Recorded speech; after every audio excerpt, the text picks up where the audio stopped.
तो आज की जो हमारी ये क्लास है, ये क्लास एमपीपीएससी पर आधारित है।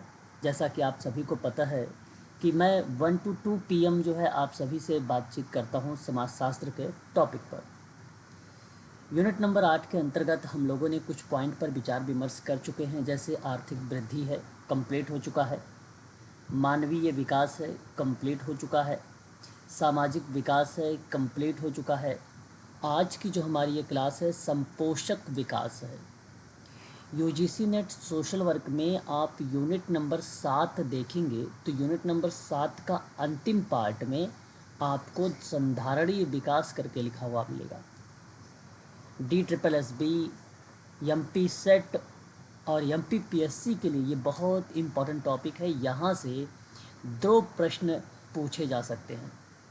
ध्यान रखिएगा, एक होगा फैक्ट पर और एक होगा एप्लीकेशन बेस्ड यानी अप्लाइड प्रश्न। 2 तरीके के प्रश्न इसमें पूछे जाते हैं। ठीक है, अभी हम लोग थोड़ा सा इसके टॉपिक पर विचार विमर्श करेंगे। तत्पश्चात हम लोग देखेंगे संधारणीय या सतत विकास के अंतर्गत कुछ महत्वपूर्ण प्रश्नों पर भी। ठीक है, तो शुरुआत करते हैं हम सभी लोग सतत विकास के बारे में। ठीक है, सस्टेनेबल डेवलपमेंट गोल इसको बेसिकली कहा जाता है।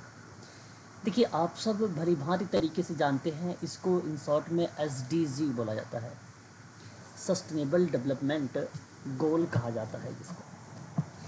देखिए, सतत विकास, संपोषणीय या धारणीय विकास का जो अर्थ होता है, वर्तमान में लोगों की आवश्यकताएं और उनकी आकांक्षाओं को इस प्रकार से पूरा करना है कि आगे आने वाली पीढ़ियों को अपनी आवश्यकताओं को पूरा करने की सामर्थ्य पर कोई आंच ना आए। इस कंडीशन पर ये बेसिकली बेस्ड है ना। तो जो संधारणीय या सतत विकास या संपोषणीय विकास है, वह बेसिकली एक संपोषणीय, निर्वाहनी, टिकाऊ, शाश्वत और सतत विकास आदि शब्दों का प्रयोग के माध्यम से इसको हम लोग जानते हैं। इसका तात्पर्य ये है कि विकास के उस अनुकूलतम स्तर से जो पर्यावरण को क्षति पहुंचाए बिना संसाधनों के अनुकूलतम उपयोग से प्राप्त किया जा सके। कहने का तात्पर्य यहाँ पर आप सभी लोग ध्यान रखिएगा, सस्टेनेबल डेवलपमेंट गोल या संधारणीय विकास के अंतर्गत किन किन चीज़ों को लेकर सवाल बनता है, या आप यूँ कह लीजिए कि पूछा जाता है।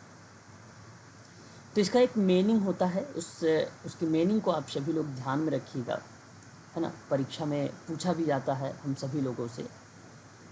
तो भविष्य के अंतर्राष्ट्रीय विकास संबंधित लक्ष्यों के सेट के संबंध में है, और संधारणीय विकास के लिए उनको संयुक्त राष्ट्र द्वारा बनाया गया और वैश्विक लक्ष्य के समान प्रचारित किया गया, है ना। तो 2015 के अंत में सहस्त्राब्दीय विकास लक्ष्य को निरस्त करके इस संधारणीय विकास को लाया गया, और 2015 से लेकर 2030 तक यह चलेगा संधारणीय विकास यानी सस्टेनेबल डेवलपमेंट गोल।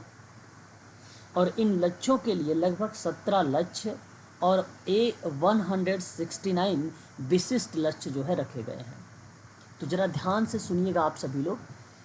पहला कह रहा है कि वर्ष 2015 में संयुक्त राष्ट्र महासभा की 70वीं बैठक में 2030 सस्टेनेबल या सतत विकास हेतु एजेंडा के तहत सदस्य देशों द्वारा 17 विकास लक्ष्य अर्थात SDG सस्टेनेबल डेवलपमेंट गोल और 169 प्रयोजन अंगीकृत किए।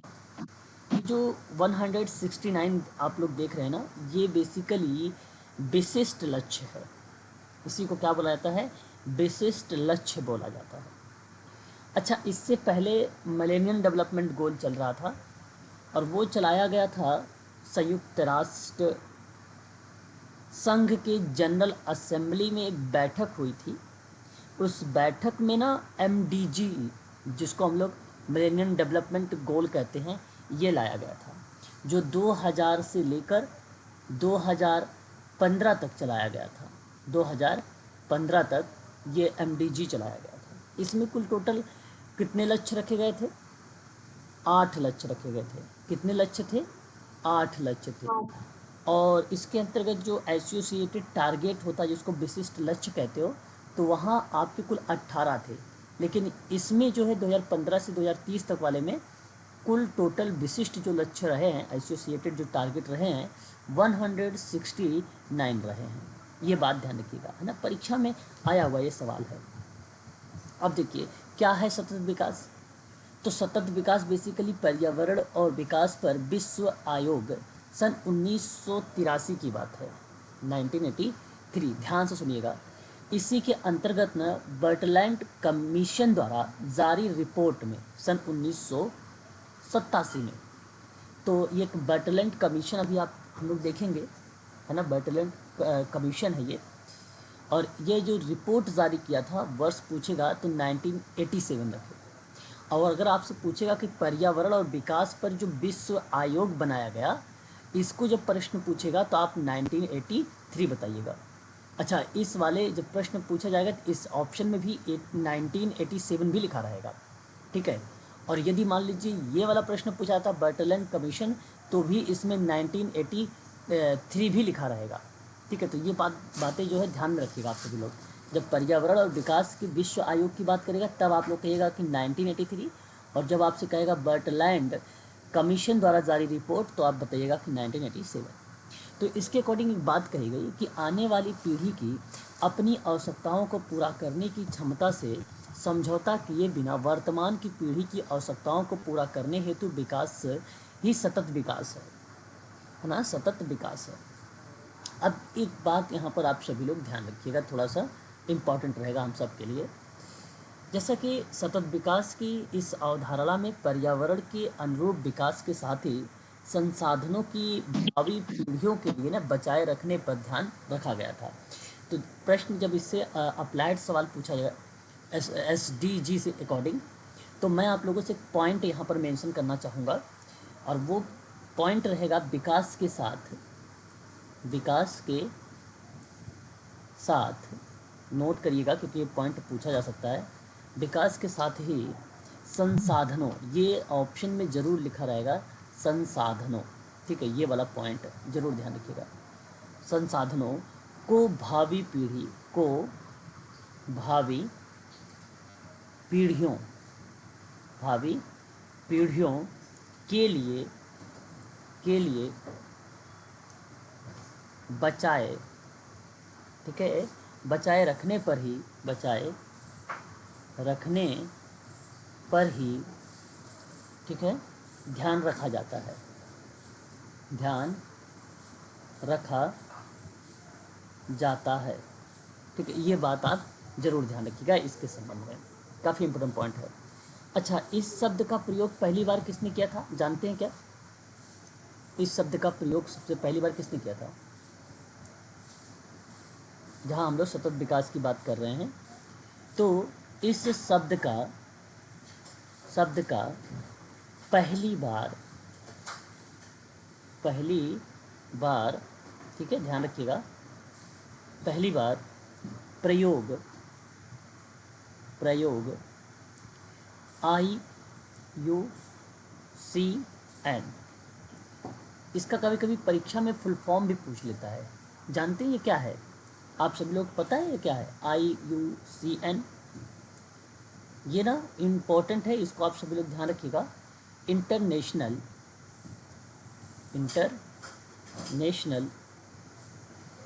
Union, international union for conservation, ठीक है, याद रखिएगा,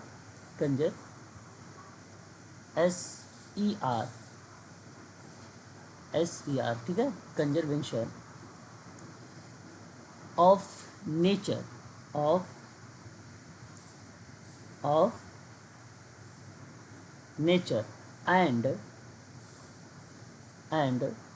नेचुरल कंपोजिशन, नेचुरल कंपोजिशन, ठीक है, याद रहेगा, प्लीज़ एक बार स्पष्ट करेंगे। जी सर। जी sir. Okay. International union for conservation of nature and natural composition, काफ़ी इम्पॉर्टेंट शब्द रहा है परीक्षा के दृष्टिकोण से, अगर मैं आप लोगों से इसके बारे में बात करता हूँ तो। हालांकि मैं आपको एक बात यहाँ पे बताना उचित समझूंगा आप सभी लोगों के लिए कि प्राकृतिक संरक्षण और प्राकृतिक संसाधनों के सतत विकास या सतत आयोग के क्षेत्र में काम करने वाला एक अंतर्राष्ट्रीय संगठन है ये जानते हैं आप लोग, ये कि अंतर्राष्ट्रीय इंटरनेशनल या ऑर्गेनाइजेशन है, जो है आपको मैंने यहाँ पर लिखा है। इसको हिंदी में कहा जाता है प्राकृतिक, या प्रकृति कहिएगा, नेचर है ना, नेचर है तो प्रकृति संरक्षण के लिए अंतर्राष्ट्रीय अंतर्राष्ट्रीय संघ, ठीक है। अब ये है क्या, इसके बारे में ये जान लेना अत्यंत आवश्यक है, IUCN के बारे में, ठीक है। ये ना प्रकृति और प्राकृतिक संसाधनों के सतत उपयोग के क्षेत्र में काम करता है। प्रकृति संरक्षण आप कह सकते हैं, और प्राकृतिक संसाधन भी बोल सकते हैं आप, के सतत उपयोग के लिए,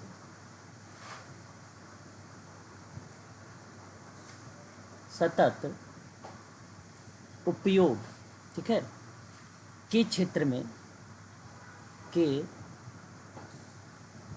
में काम करने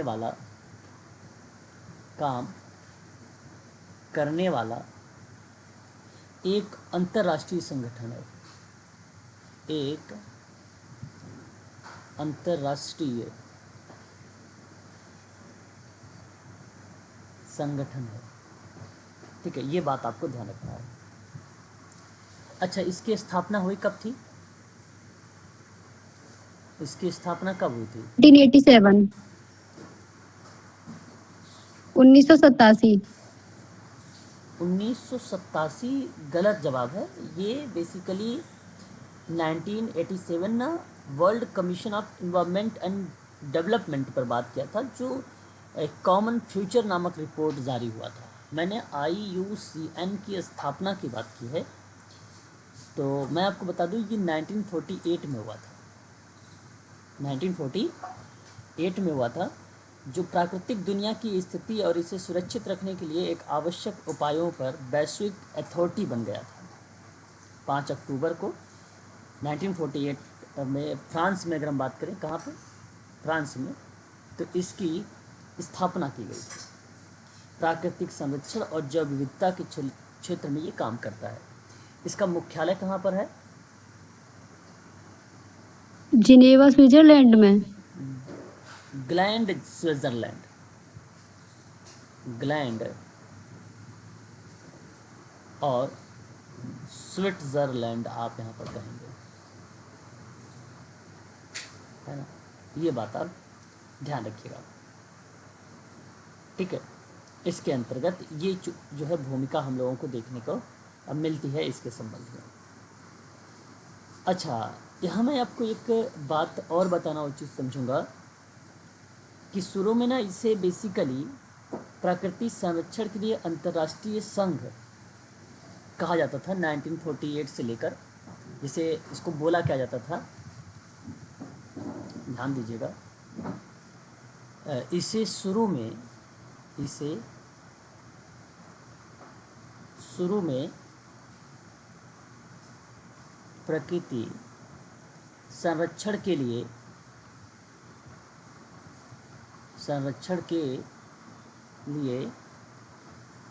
अंतर्राष्ट्रीय संघ 1948 से लेकर 1956 तक बेसिकली या इसे कहा जाता है,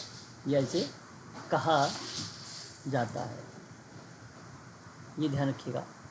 और उसके बाद एक पॉइंट और नोट करिएगा, इसे पहले विश्व संरक्षण संघ कहा जाता था।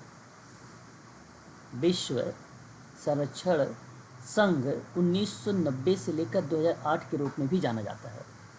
तो पहले इसे विश्व संरक्षण संघ 1990 से लेकर 2008, ठीक है, के रूप में भी जाना जाता था। बताइए, इतनी बात क्लियर रहेगी? प्लीज एक बार स्पष्ट करिए। सर 1990 के बाद क्या क्या ईयर लिखा है आपने? ठीक से दिख नहीं रहा। 2008। ओके। 2008। इसका नाम बदला कब? कब इसे बदला गया इसका नाम? इसका नाम देखिए, ये पॉइंट बड़ा इंपॉर्टेंट है, प्लीज़ ध्यान रखिएगा क्योंकि परीक्षा में पूछा जाता है। इसका नाम बदला कब? 1956 में IUCN ने अपना नाम बदलकर इंटरनेशनल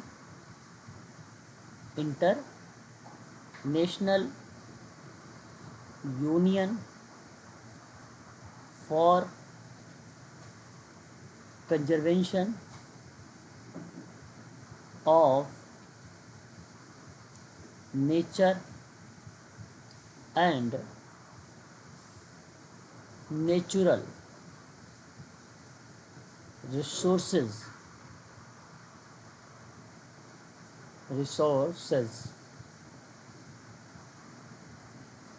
कर दिया गया। ठीक है, ये बात आपको ध्यान रखना है। क्लियर रहेगा? प्लीज एक बार स्पष्ट करिएगा।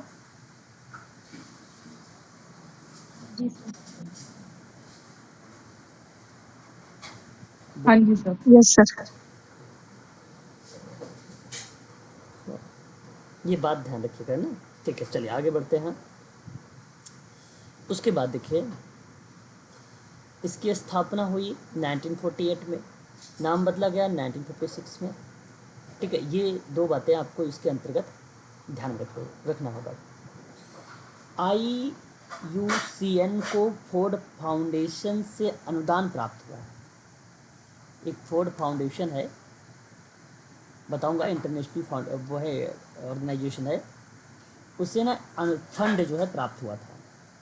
इसे अपने अंतर्राष्ट्रीय सचिवालय को बढ़ावा देने में सक्षम बनाता है। जो अंतर्राष्ट्रीय सचिवालय है उसको बेसिकली बढ़ावा मिलता है, तो वो फोर्ड फाउंडेशन से अनुदान प्राप्त हुआ है। तो फोर्ड फाउंडेशन से अनुदान कब मिला था, ये सवाल बन जाता है कभी कभी परीक्षा में। तो आप क्या लगाएंगे, 1961, सॉरी 69 करिएगा, 1969 में। ठीक है, क्या IUCN को फोर्ड फाउंडेशन, ठीक है, फोर्ड फाउंडेशन से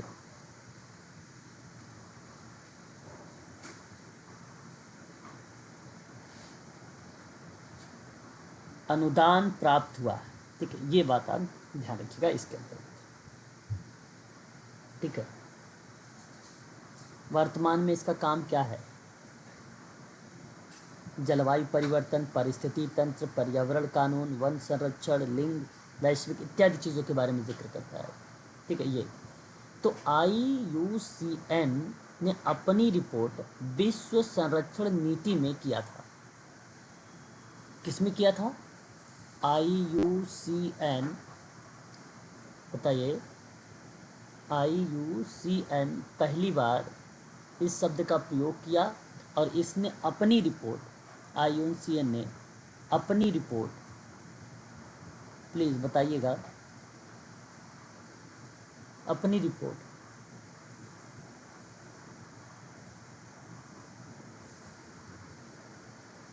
विश्व संरक्षण रणनीति में किया था।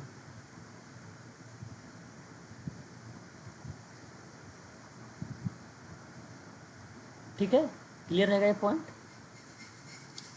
अब उसके बाद देखिए आपने एक नाम और सुना है, वो भी सुन लीजिए, फिर मैं आगे लेके चलूँगा। WCED का नाम जानते हो?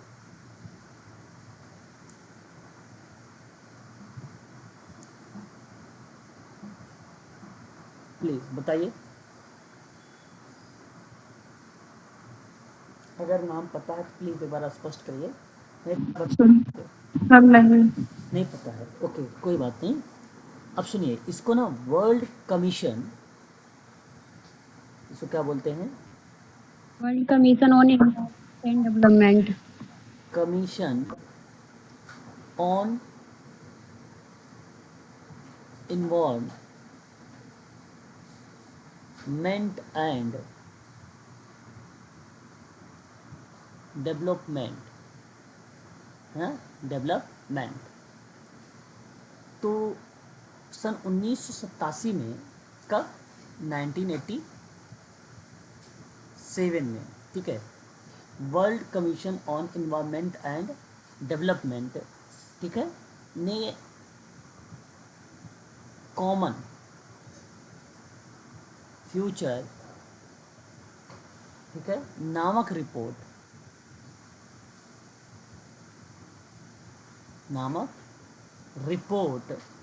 में इस शब्द की परिभाषा और कार्य पद्धति की व्याख्या की गई। रिपोर्ट में इस शब्द की परिभाषा एवं कार्य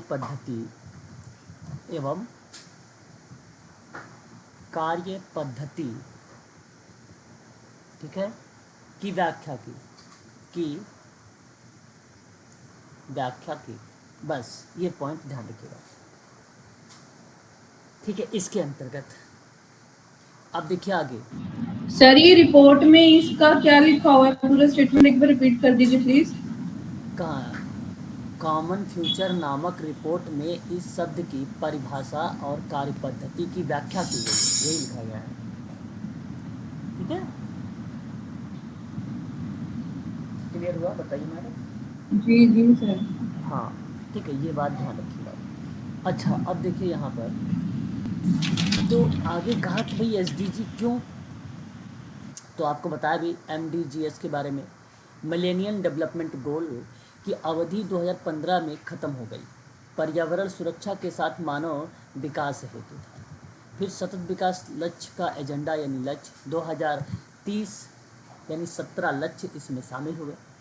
तो इसमें 17 लक्ष्य बनाए गए थे, है ना। अब वो 17 लक्ष्य कौन कौन से हैं आप देखिए, सिंपल सी बात है। एक आपका आता है गरीबी के सभी रूपों की पूरे विश्व में समाप्ति करना। दूसरा आपसे कहता है कि भूख की समाप्ति, खाद्य सुरक्षा और बेहतर पोषण एवं टिकाऊ कृषि को बढ़ावा देना। तीसरा कहता है कि सभी आयु के लोगों में स्वास्थ्य सुरक्षा और स्वास्थ्य जीवन को बढ़ावा देना। चौथा आपसे कहता है कि समावेशी एवं न्यायसंगत गुणवत्तापूर्ण या गुणवत्तायुक्त शिक्षा सुनिश्चित करने के साथ ही सभी को सीखने का अवसर प्रोवाइड कराना। पांचवा very very most important, IMP है, पेपर में आ चुका है, लैंगिक समानता प्राप्त करने के साथ ही महिलाओं और लड़कियों को सशक्त करना। और उसके बाद छठा, सभी के लिए स्वच्छता और पानी के सतत प्रबंधन की उपलब्धता को सुनिश्चित करना। उसके बाद सातवां आपका आता है कि सस्ती और विश्वसनीय, टिकाऊ और आधुनिक ऊर्जा तक पहुंच को सुनिश्चित करना। आठवां कहता है कि सभी के लिए निरंतर समावेशी और सतत आर्थिक विकास, पूर्ण एवं उत्पादक रोजगार और बेहतर कार्य को बढ़ावा देना। नौवां, लचीले बुनियादी ढांचे और समावेशी और सतत औद्योगिकीकरण को बढ़ावा देना। 10वां कहता है कि देश के बीच और भीतर असमानता को कम करना। उसके बाद 11वें नंबर पे आता है सुरक्षित, लचीले और टिकाऊ शहर और मानव बस्तियों का निर्माण करना। फिर 12 नंबर पे आता है अस्थायी खपत और उत्पादन पैटर्न को सुनिश्चित करना।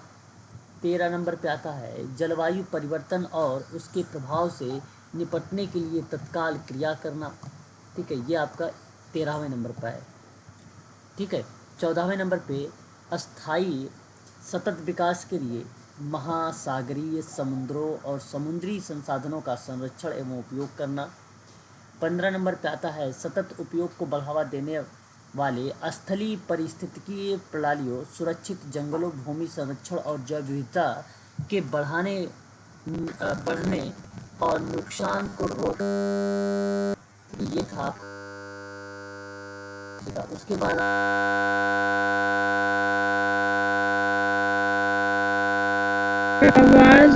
अगर मैं आपसे बात करता हूँ, एक आपका 16 नंबर का आता है। अब यहाँ पर देखिए, सुनिए। सतत विकास के लिए शांतिपूर्ण एवं समावेशी समितियों को बढ़ावा देने के साथ ही साथ सभी स्तरों पर इन्हें प्रभावी जवाबदेहपूर्ण बनाना, ताकि सभी के लिए न्याय क्या हो सके, सुनिश्चित हो सके। ठीक है, और उसके बाद 17 गोल आता है और ये लास्ट है। सतत विकास के लिए वैश्विक भागीदारी पुनर्जीवित करने के लिए अतिरिक्त क्रियान्वयन के साधनों को मजबूत बनाने की बात कही गई है सस्टेनेबल डेवलपमेंट गोल में। ठीक है, तो ये बेसिकली जो मैंने अभी आपसे बात किया है ना, ये 17 लक्ष्य रखे गए हैं। इन लक्ष्यों को आप लोगों को ध्यान में रखना होगा। ठीक है, अब देखिए यहाँ पर MDGs क्या थे। ये 2000 में फ्रेम को स्वीकार किया गया, किसके द्वारा, संयुक्त राष्ट्र महासभा के द्वारा। इम्पॉर्टेंट फैक्ट है। लेकिन लक्ष्य को 1990 के स्तर पर इसकी जो है गणना की गई। दूसरा, तीसरा, ये 2015 तक के लिए था।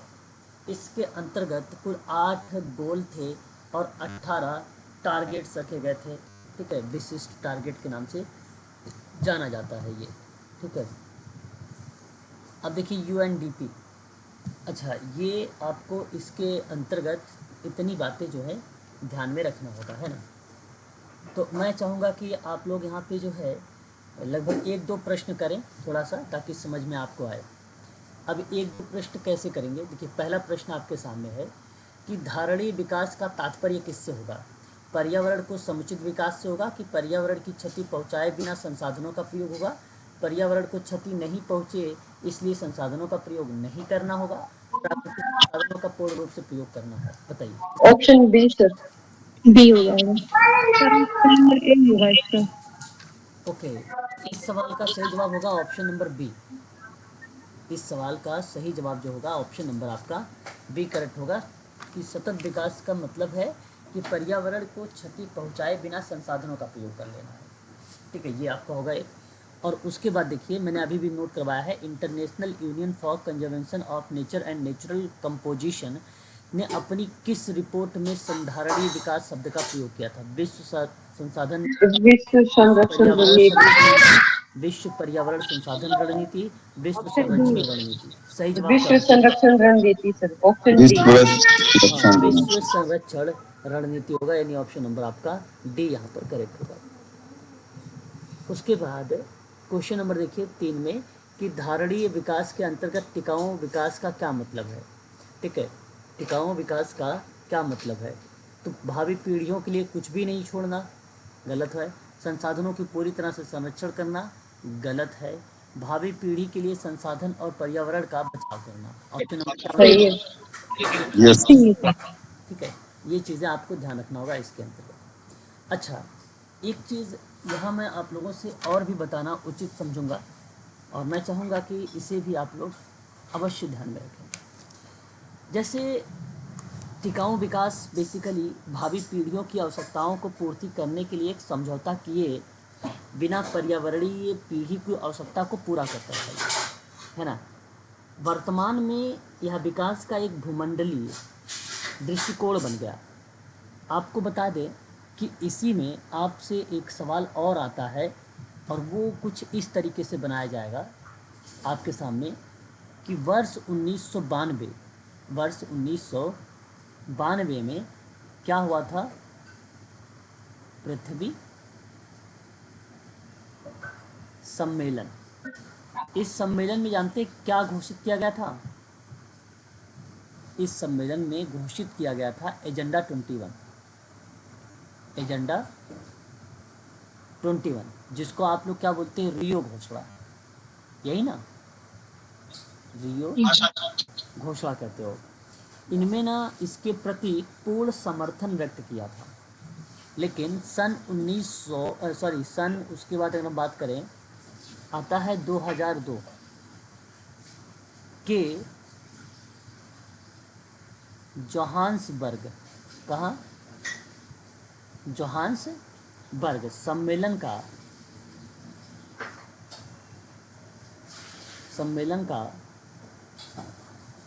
मूल मुद्दा ही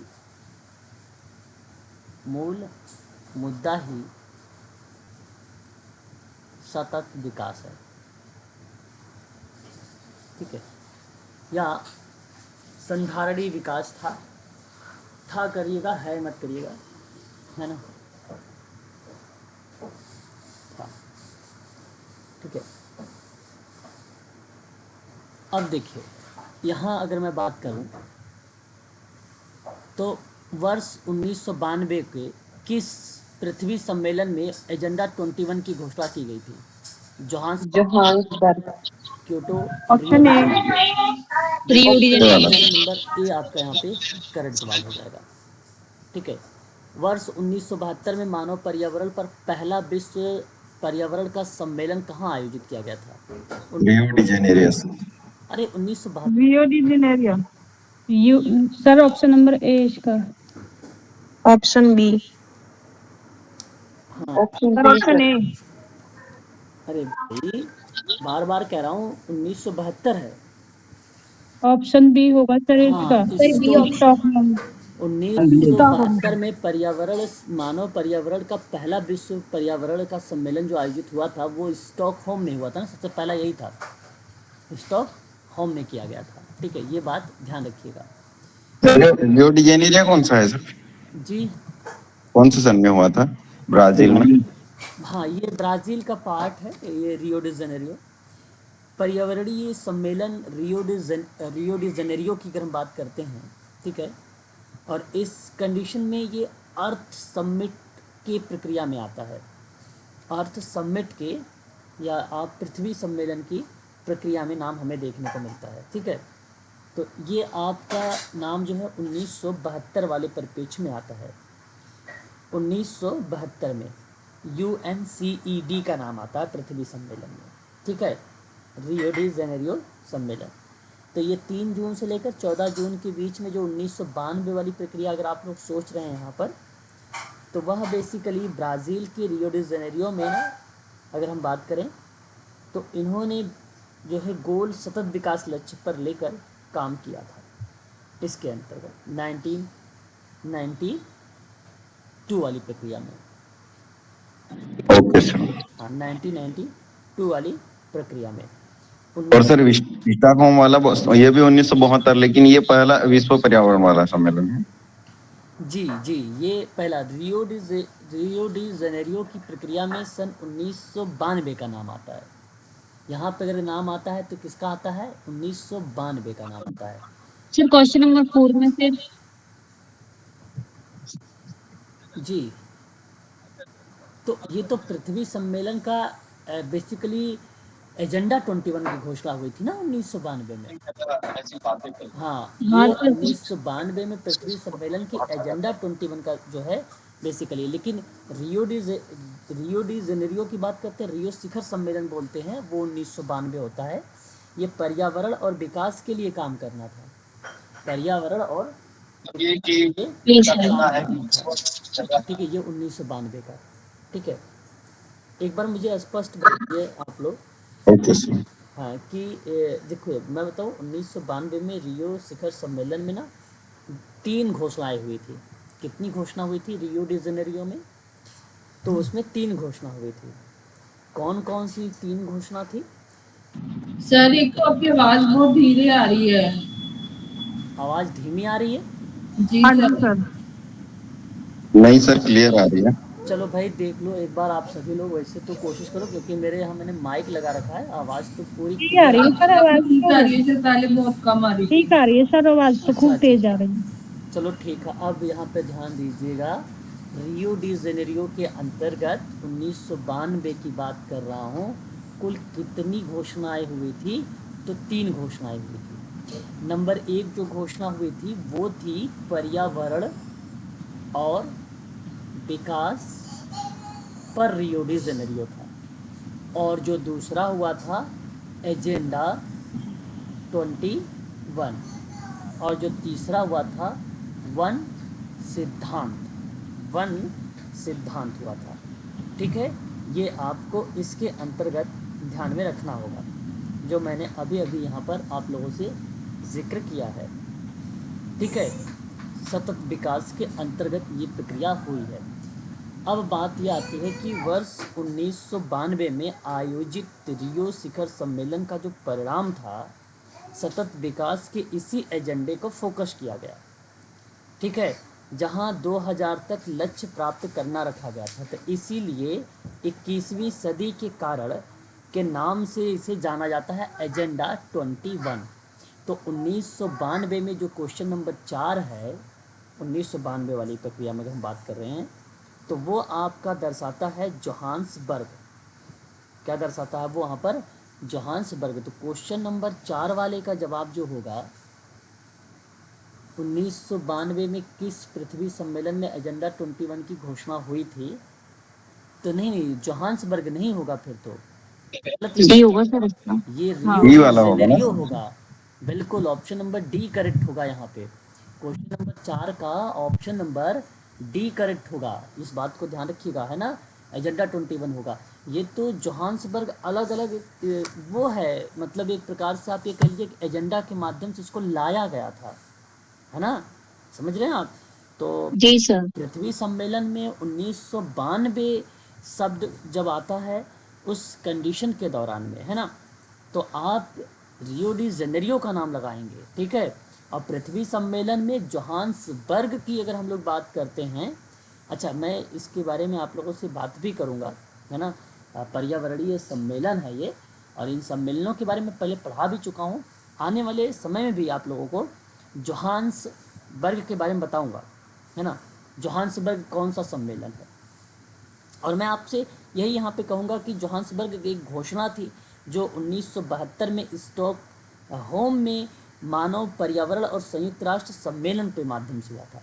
और वही 1972 वाली प्रक्रिया थी, आगे चल के 1992 में आया। तो यानी ये बेसिकली आपका 20 साल बाद आया, 20 साल बाद आया, 20 साल बाद वो रियो डी जेनेरियो का पार्ट बना, जो पृथ्वी शिखर सम्मेलन की पिछली घोषणाओं पर आधारित रहा था। ठीक है, तो ये आपको ध्यान रखना होगा, केवल इतनी बातें हैं जोहान्सबर्ग की घोषणा के परिप्रेक्ष्य में। ठीक है, जोहान्सबर्ग घोषणा कब हुआ था स्टॉकहोम में? 19 जी क्या हुआ, समझ नहीं आया, फिर से बताऊं? जी सर, थोड़ा सर डिटेलिंग में बता दीजिए, क्लैरिटी नहीं हो रही, बहुत सारा कंफ्यूजन हो रहा है। ओके, कोई बात नहीं, निश्चिंत रहिए, मैं आपको यहाँ पर सारी चीज़ें स्पष्ट तरीके से बता देता हूँ। पहली बात, आप यहाँ पर ध्यान सुनिएगा, मैं यहाँ पर लिख रहा हूँ जोहान्सबर्ग, मैंने लिखा जोहान्सबर्ग घोषणा। क्या लिखा मैंने? जोहान्सबर्ग घोषणा लिखा, और ये मैंने लिखा 1972। और ये कहाँ पर हुआ बताइए? स्टॉकहोम में हुआ। कहाँ पर हुआ? स्टॉकहोम में हुआ। ठीक है, और इस स्टॉकहोम में मानव पर्यावरण पर संयुक्त राष्ट्र सम्मेलन। एक बात तो ये है। दूसरी बात, आप यहाँ पर अब देखिए, सवाल एक बार दिखा देता हूँ मैं, सवाल आपके सामने। सवाल क्या है? सवाल कहा कि 1992 में, ठीक है, सवाल आपके क्वेश्चन नंबर 4 कि 1992 में आपसे कहा कि एजेंडा 21 की घोषणा की गई थी, तो वो रियो डी जेनेरियो में किया गया था। ये 1992 है, ये क्वेश्चन नंबर 4 है। क्वेश्चन नंबर 5 देखिए, क्वेश्चन नंबर 5 क्या कहा? क्वेश्चन नंबर 5 कहा कि 1972 में मानव पर्यावरण पर पहला विश्व पर्यावरण का सम्मेलन कहाँ आयोजित हुआ था? तो आप यहाँ पर क्या लगाएंगे, स्टॉकहोम में। ठीक है, स्टॉकहोम में। अब स्टॉकहोम क्वेश्चन नंबर 5 है, तो क्वेश्चन नंबर 5 में आप ये देखिए क्या लिखा हुआ है, ये जोहान्सबर्ग घोषणा 1972 में स्टॉकहोम में मानव पर्यावरण पर संयुक्त राष्ट्र का सम्मेलन हुआ था। यही पॉइंट मैंने यहाँ पर अपने तरीके से मेंशन कर दिया। परंतु दूसरी पॉइंट सन 1992 में, क्योंकि अभी वाली पॉइंट नोट करना अत्यंत आवश्यक है, क्योंकि 1992 में रियो डी जेनेरियो में क्या हुआ था, पृथ्वी शिखर सम्मेलन में ये बातें हुई थी, पिछली घोषणाओं पर आधारित था ये, है ना, ये पिछली घोषणाओं पर आधारित था। पिछली घोषणाओं पर कौन, 1972 वाली घोषणाओं पर आधारित थी। प्लीज़ एक बार अब आप लोग इसको नोट करिए, ये 2 पॉइंट है, और फिर उसके बाद मुझे बताइए प्लीज। सर हो गया नोट। हो गया सर, क्लियर अब तो। अच्छा, ये आपका कंप्लीट हो गया, यानी आपने यहाँ पे नोट कर लिया है ना? हाँ सर। जी सर। ठीक है। हाँ, बहुत अच्छा काम किया आपने, इस कंडीशन को अगर आपने नोट किया है, सिचुएशन को। अच्छा, इम्पोर्टेंट है ये, मैं आपको बता दूँ ना, ये अगर परीक्षा के दृष्टिकोण से ना बहुत इम्पोर्टेंट पॉइंट है, एग्ज़ाम में पूछे जाते हैं ये दोनों पॉइंट। तो फिर मैं आगे बढ़ूँ, प्लीज़ एक बार स्पष्ट करिए। जी सर। चलिए, तो उसके बाद देखिए क्वेश्चन नंबर हमारे सामने, नेक्स्ट पॉइंट पे आते हैं। फिर क्वेश्चन 1 आप देखिए 6 नंबर, किस आयोग ने सर्वप्रथम पर्यावरण और विकास के मध्य विभाजन रेखा खींचते हुए धारणी विकास का विस्तार प्रस्तुत किया था? प्लीज बताइए क्वेश्चन। बर्डलैंड आयोग सर। बर्डलैंड आयोग। Option A sir. Option number A sir.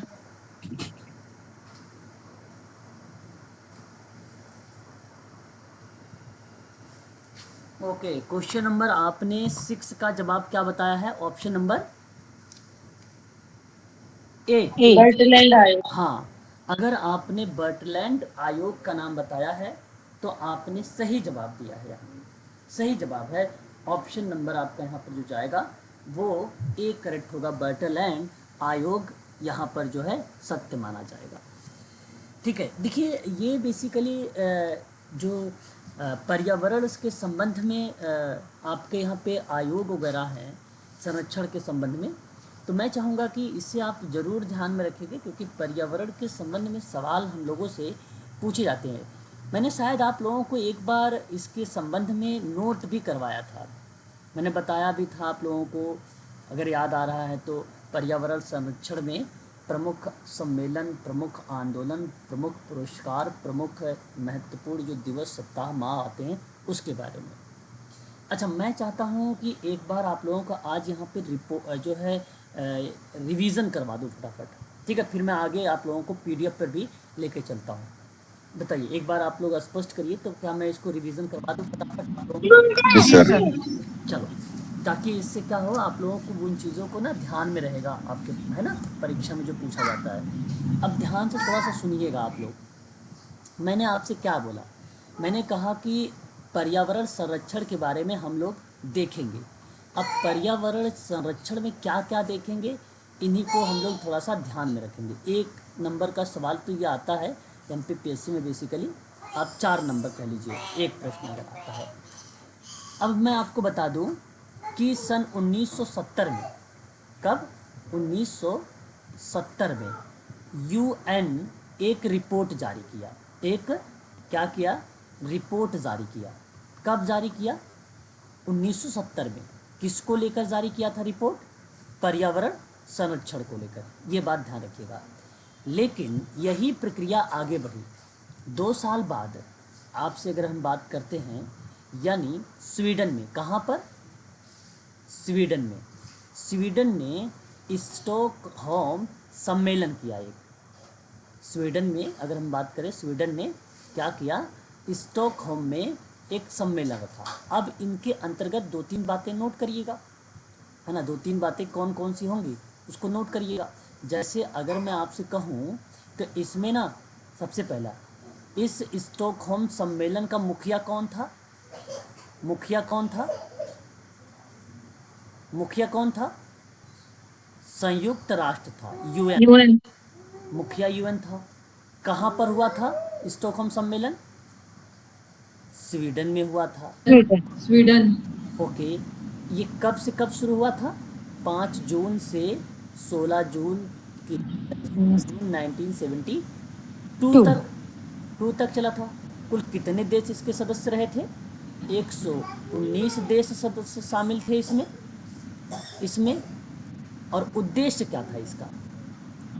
उद्देश्य क्या था इसका? उद्देश्य क्या था? सभी के लिए एक ही पृथ्वी, सभी के लिए एक ही पृथ्वी, ठीक है, जी ये सर। बात ध्यान रखिएगा। और इसका मुख्यालय कहाँ पे था? मुख्यालय कहाँ था? Kenya, Nairobi. नैरोबी। बिल्कुल सही जवाब।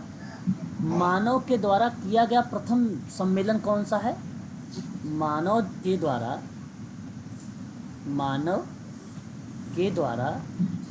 किया गया प्रथम सम्मेलन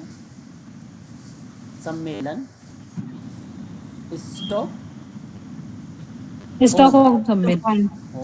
स्टॉकहोम सम्मेलन था, ठीक है। ये पॉइंट हो गया आपका इसके अंतर्गत। अब आप देखिए यहाँ आपके लिए एक तारीख मिल रही है, वो मिल रहा है 5 जून। इसी सम्मेलन से ही आप लोगों ने पढ़ा होगा 5 जून को क्या मनाया जाता है? पर्यावरण दिवस मनाया जाता है, ठीक है, याद रखिएगा। सर्वप्रथम सदस्य राष्ट्रों के द्वारा इसे कब मनाया गया था पर्यावरण दिवस? सदस्य राष्ट्र देशों के द्वारा कब मनाया गया था 5 जून को पर्यावरण दिवस? 1972 में। नोट कर दो। 72 में। सॉरी हाँ। 73 होगा, 72 नहीं 73 होगा। मैं नीचे नोट कर रहा हूँ। सर्वप्रथम सदस्य राष्ट्रों के द्वारा 1973 में मनाया गया था पर्यावरण दिवस। मनाया गया था क्या? 5 जून को पर्यावरण दिवस। सर्वप्रथम, ठीक है। ये सदस्य राष्ट्र, और फिर उसके बाद सदस्य राष्ट्रों को ना करके कॉमन व्यक्तियों के द्वारा अगर हम कहें तो कब से मनाना स्टार्ट कर दिया गया? तो 1900 कॉमन लोगों द्वारा, आप कह लीजिए 1974 से, 1974 से। क्लियर रहेगा? प्लीज एक बार स्पष्ट करिएगा। जी सर। ओके, अब देखिए इस क्वेश्चन में अगर हम बात करते हैं तो मैंने एक ऑप्शन और देखा था यहाँ पे, मैं आपको वो भी दिखा देता हूँ। यहाँ देखेंगे तो आपको हेलांस्की एक मिल रहा है ना, हेलांस्की। अब इस बारे में भी मैं चाहता हूँ बता दूँ आप लोगों को, है कि नहीं, ताकि आप एक तो ये चीज़ क्लियर होगा, इससे सवाल गलत तो नहीं होगा ना परीक्षा में। प्लीज़ एक बार स्पष्ट करेंगे फिर मैं आगे बढ़ूँगा। नहीं होगा। ठीक है, तो अब देखिए एक और शब्द, और वो शब्द रहेगा हेलेंस्की के बारे में। अब हेलेंस्की एक सम्मेलन है ना। अब इस सम्मेलन की अगर मैं बात करूंगा तो ये स्थित कहाँ पे है? प्लीज बताइए। फिनलैंड। कहाँ पर? फिनलैंड। और ये बेसिकली हेलेंस्की सम्मेलन 1974 में कराया गया था। ये सम्मेलन कब कराया गया था? 1974 में कराया गया था ये सम्मेलन। अच्छा, इस सम्मेलन में आपको ये भी ध्यान रखना होगा कि इसका विषय क्या रहा था। ये सम्मेलन किससे संबंधित है? तो ये सम्मेलन ना समुद्री पर्यावरण की रक्षा से था। तो समुद्री पर्यावरण की रक्षा से संबंध में ये पहला सम्मेलन है। कौन सा सम्मेलन था ये? पहला सम्मेलन है। निष्कर्ष क्या निकला इससे? निष्कर्ष क्या निकला? प्लीज़ बताते भी रहिए, अगर कुछ जानकारी आप लोगों को अगर है अच्छी बात है, नहीं तो मैं तो आप लोगों को बताऊंगा, इसमें कोई दो राय नहीं। ये स्पष्ट बेसिकली परिभाषित नहीं किया जा सका। निष्कर्ष यही निकला, इसका सही तरीके से परिभाषित नहीं किया जा सका। अब परीक्षा में यूजीसी नेट में ना या एमपी सेट में इसी तरीके से सवाल पूछता है, तो आप यहाँ पे लिखा रहेगा जिसका जो निष्कर्ष आया स्पष्ट परिभाषित नहीं किया जा सका।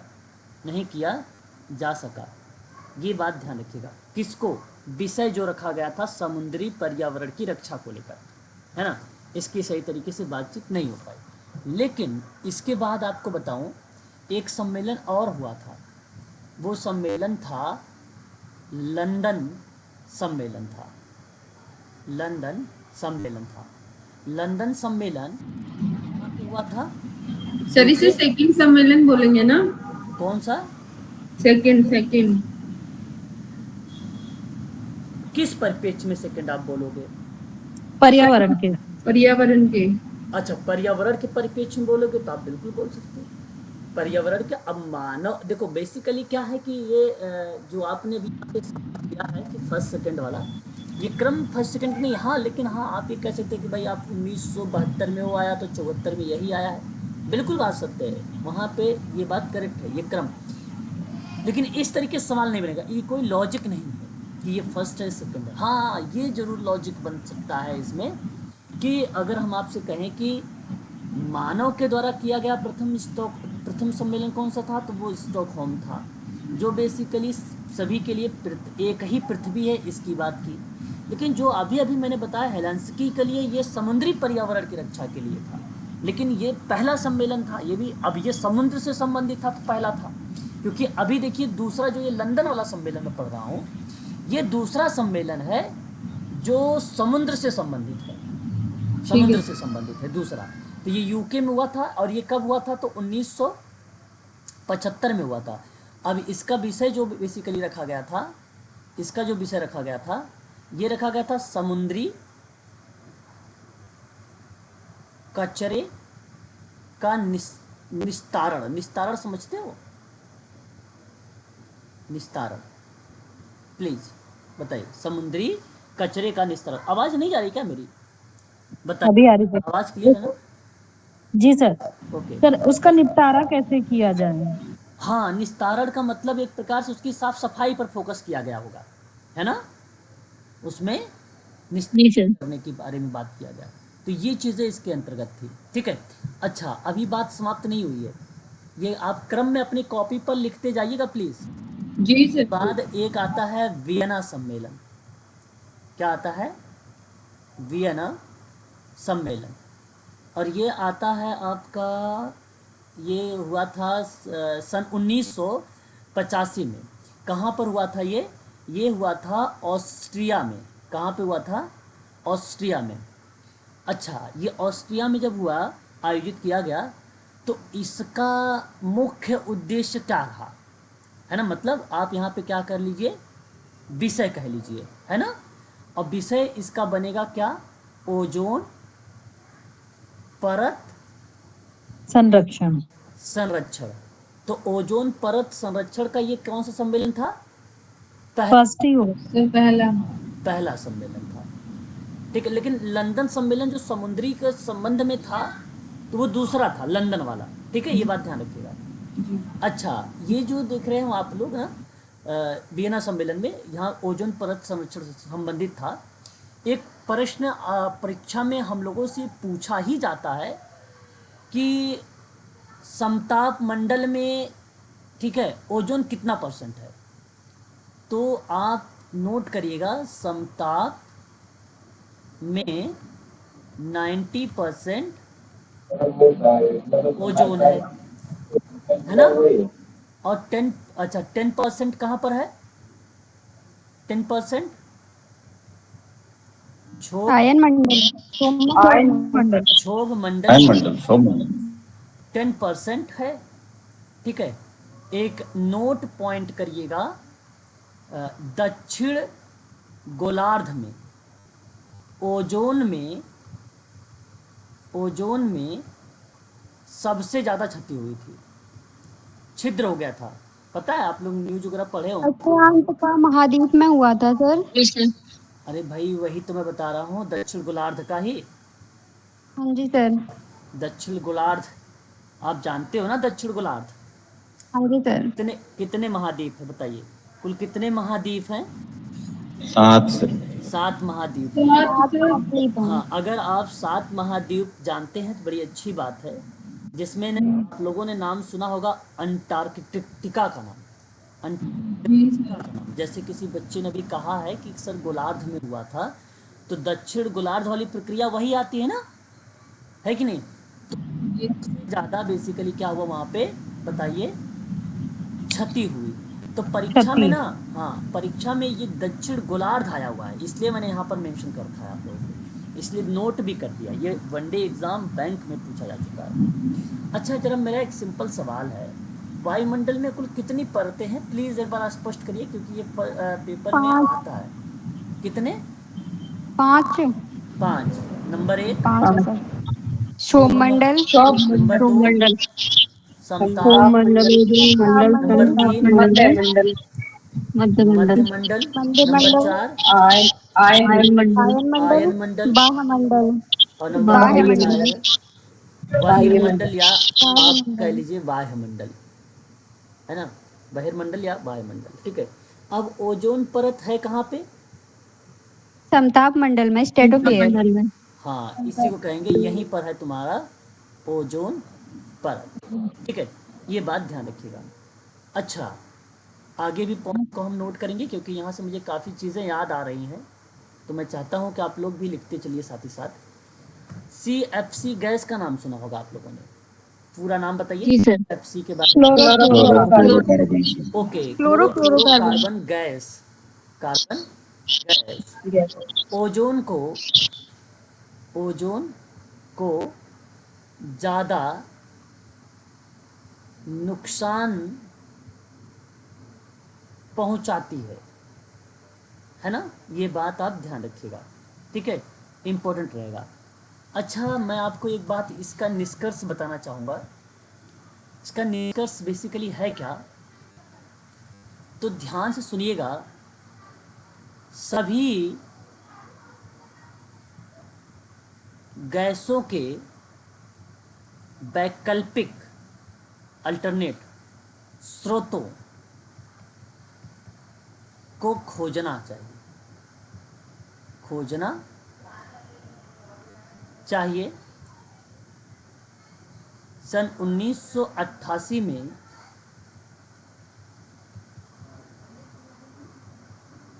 लागू होता है, ठीक है, ये बात ध्यान रखिए। 1988 में ये लागू, सभी गैसों का वैकल्पिक स्रोत जो हो गया ना, वो 1988 से लागू हुआ।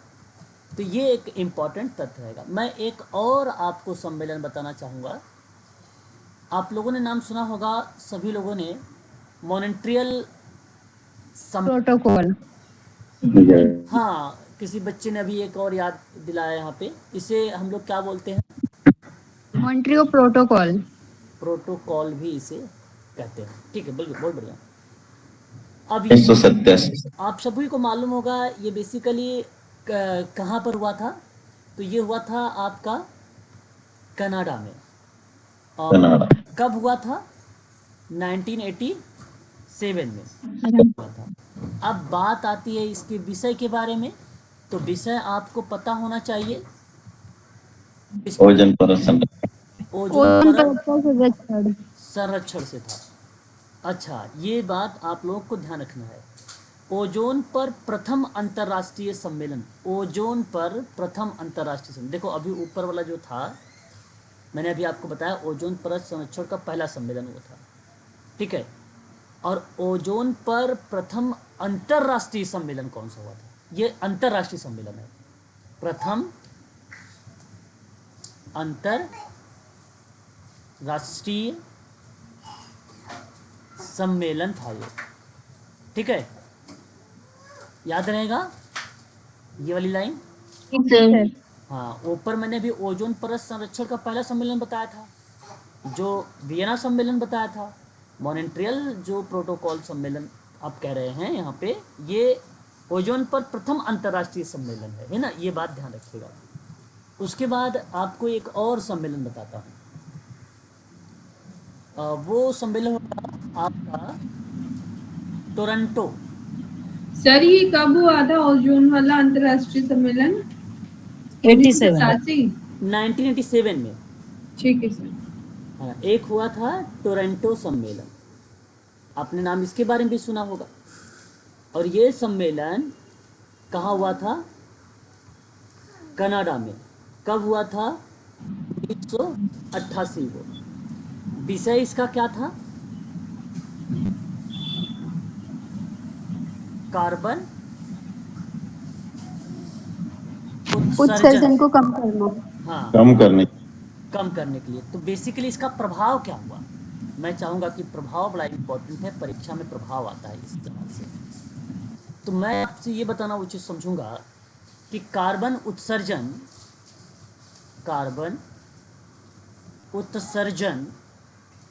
को 2005 तक 20% तक की कटौती। ठीक है, एक पॉइंट और लिखिएगा इसमें, पूरी दुनिया का ग्लोबल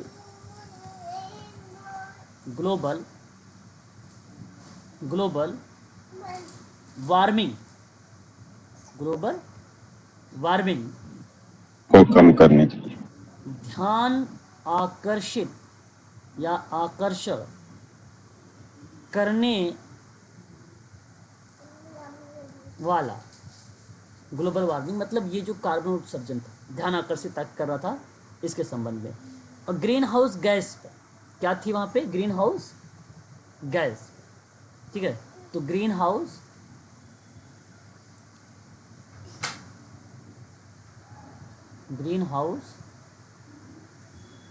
गैसेस, ठीक है, इसके लिए था। तो विकसित राष्ट्रों द्वारा उदासीनता भी दिखाई दे रही थी इसी प्रक्रिया में, है ना। आपने एक नाम सुना होगा, मैं चाहूँगा कि यहाँ पे आप नोट करके लिखेंगे, जानते भी हैं आप सभी लोग।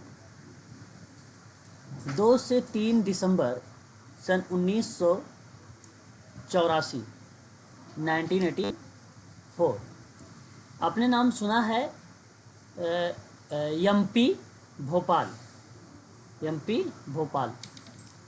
और मिथाइल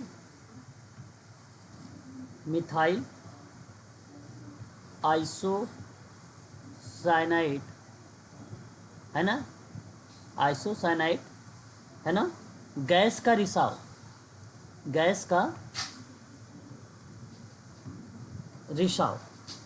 यही था।